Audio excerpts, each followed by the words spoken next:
ইবনে সিনা থেকে ঢাকা মেডিকেল একটা রুগী নিয়ে আসছিলাম। ঢাকা কলেজের সামনে জ্যামের কারণে রুগীটা মারা গেছে। দেখছি কালকে একটা গাড়ি অ্যাক্সিডেন্ট হয়েছে। ঢাকার শহর চলে রিকশার গতিতে। ঢাকা শহরে বসবাস করে 2 কোটির বেশি মানুষ।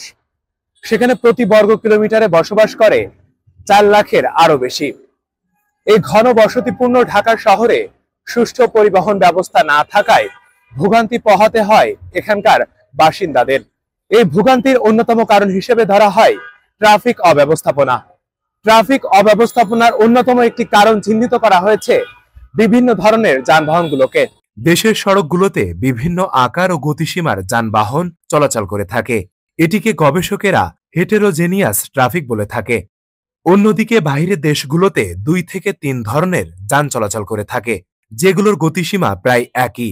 তাই এদেরকে হোমোজেনিয়াস ট্রাফিক বলা হয়, যেটি নিয়ন্ত্রণ করা অপেক্ষাকৃত সহজ।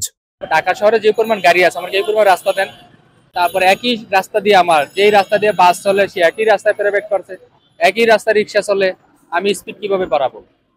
আপনি পল্টনে গেলে দেখবেন যে পল্টনের দক্ষিণ পাশে গাড়ি চলে পূর্ব পাশ থেকে, আবার দক্ষিণে গাড়ি লেফট হ্যান্ড করে প্রেস ক্লাবের দিকে যাবে। আমার ওই মেট্রোর ওখান থেকে গাড়ি চলতে পারে 1 লেনে, আমার ওখান থেকে লাগে 4 লেন, আমার রাস্তা আছে 1 লেন। তবে রাজধানী ঢাকা শহরে যানজটের বড় কারণ রিক্সা। আর সবচেয়ে বড় সমস্যা রিক্সা। এর রিক্সা বন্ধ হলে যে মানে জ্যামটা থাকবে না, এটা আমি 100% গ্যারান্টি দিতে পারি। এবং আমাদের প্র্যাকটিক্যাল অভিজ্ঞতা আছে। শাহবাগ, আপনি শাহবাগ যা দেখবেন আগের মতো জ্যাম নাই।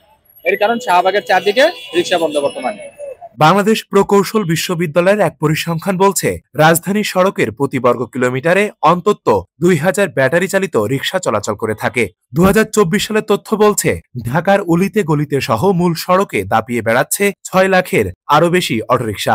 অন্যদিকে নিবন্ধিত প্যাডেল রিক্সা রয়েছে 2,20,000-এর বেশি। কিন্তু খাত সংশ্লিষ্টরা বলছে, যানটির সংখ্যা কম বেশি 10 লাখের বেশি। অটোরিকশা এটার কারণে বেশি দাম হয়, কারণ এরা আপনার বাসের তো গিয়ার বা মোটরসাইকেলের একটা ইঞ্জিন চালিত, এরা অপরাধ করলে কিন্তু বুঝাইছি না করে, কারণ এদের পানিশমেন্ট আছে, ওদের কিন্তু পানিশমেন্ট নাই।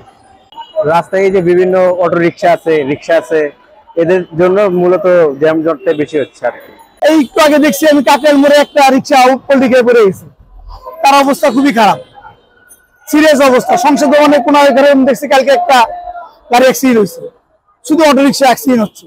দ্রুত ও সহজে চলাচলের ক্ষেত্রে বহুল প্রচালিত বাহন ইঞ্জিন চালিত সিএনজি অটোরিকশা। এই যানগুলো কিলোমিটার ও সময় হিসেবে মিটারে চলার কথা থাকলেও কোনো চালকই সেই নিয়ম মানেন না। বিআরটিসির হিসাব অনুযায়ী ঢাকায় নিবন্ধিত সিএনজি অটোরিকশার সংখ্যা 13,000। তবে প্রাইভেট নেমপ্লেট লাগিয়ে অনেক সিএনজি চুক্তিভিত্তিক ভাড়ায় চলাচল করে থাকে।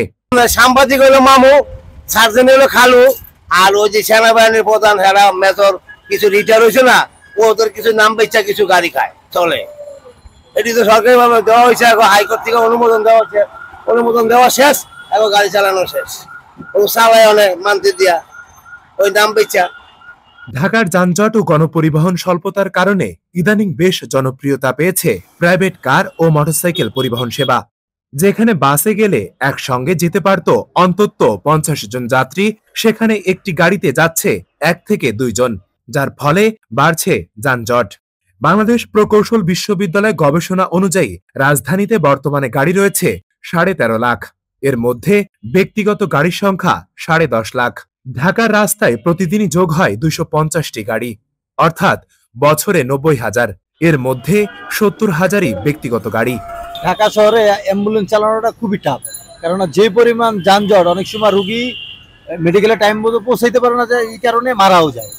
ইভেন আমি যখন আইসিইউ গাড়ি চালাইছি, আমি আপনার ইবনে সিনা থেকে ঢাকা মেডিকেল একটা রুগী নিয়ে আসছিলাম। ঢাকা কলেজের সামনে জ্যামের কারণে রুগীটা মারা গেছে। কম খরচে যাতায়াতের ক্ষেত্রে সবচেয়ে বেশি ব্যবহার করা হয়ে থাকে বাস সার্ভিস। এই বাসগুলো 3 ধরনের ব্যবস্থাপনায় চলে থাকে: লোকাল বাস, কাউন্টার বাস এবং সিটিং বাস। কোনো ধরনের নিয়ম নীতি তোয়াক্কা করে না এই বাস মালিক।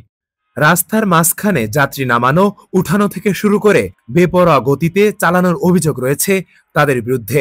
কিছু ড্রাইভার আছে উচ্ছৃঙ্খল চালায়, যার কারণে হয়। সবাই তো একরকম না, সবাই তো উচ্ছৃঙ্খল চালায় না, কিন্তু যারা উচ্ছৃঙ্খল চালায় তাদের জন্য হয়।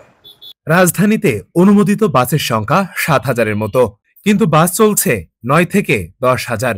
অতিরিক্ত প্রাইভেট এবং রিকশার চাপের মধ্যে 5 আগস্টের পর থেকে রিকশা, ভ্যান, ইজি বাইক শ্রমিক ইউনিয়ন অটোরিকশার বৈধতার দাবিতে আন্দোলন করে যাচ্ছে। আমাদের বিআরটিএ কর্তৃক লাইসেন্স দিতে হবে, যারা চালক তাদেরকে ড্রাইভিং লাইসেন্স দিতে হবে, গণপরিবহনের স্বীকৃতি দেওয়া এবং এইটার সাথে যারা যুক্ত তাদেরকে সরকারি ব্যাংক থেকে 1 অঙ্কের সুদে, সর্বোচ্চ 1 অঙ্কের সুদে ঋণের ব্যবস্থা করা। অপরিকল্পিতভাবে যে নগরায়ন হচ্ছে তাতে আগামীতে এই শহর বসবাসের যোগ্যতা একেবারেই হারিয়ে ফেলবে। তাহলে এই সমস্যার সমাধান কোথায়? ফেরদৌস সাগর, মানব কণ্ঠ, ঢাকা।